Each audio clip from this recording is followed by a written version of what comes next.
Just recently, we were asked to reconstruct a car crash that happened in South Florida. It involved a pickup truck that went off the road and rolled over several times, and the driver in the vehicle was severely injured. The allegation was that the vehicle wasn't properly serviced and that parts were missing from the vehicle when it was repaired and brought back into service. We were asked by our client to determine whether those parts were actually on the vehicle during the accident and whether their service to the vehicle caused this accident. I work on the visualization team, and when we began working on this case, we went out to visit the accident site and document any evidence that we were able to find out there, gouge marks, looking specifically at the path of travel of the vehicle, trying to determine, in this case we were brought on 5 years after the accident occurred, so obviously there were no tire marks or skid marks left on the roadway surfaces, but we were able, through on-site photogrammetry, to determine the location of those and document where those might be for future use back at the office. So fortunately, the vehicle in this case was available for us to go out and analyze. So we surveyed the vehicle and specifically documented components that were alleged failure in the case.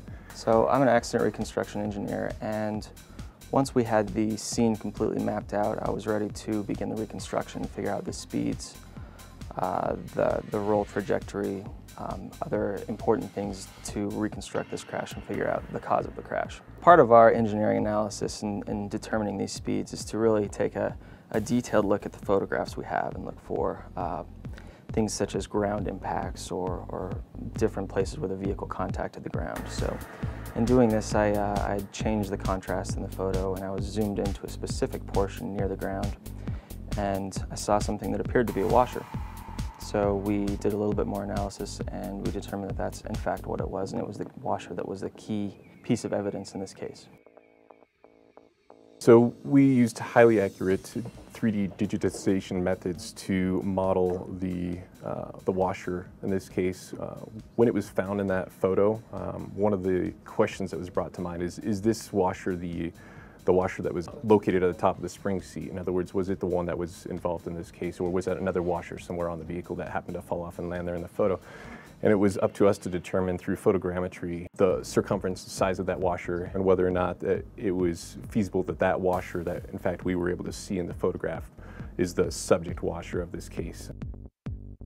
The subject tire was the front right tire, and as a vehicle rolls, it has multiple ground impacts, and we found that there was a lot of upward force as well as downward force on this tire during the roll sequence. So one of the allegations in this case was that this washer was missing, and because of that, it allowed this entire assembly to pull through the upper control arm.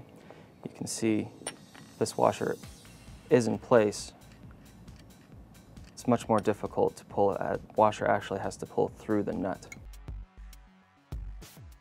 So after we found this evidence, it proved that our client wasn't liable for this accident.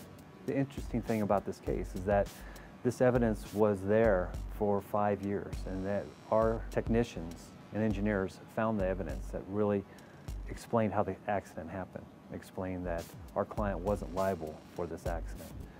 And soon after we presented this, the case settled favorably for our client.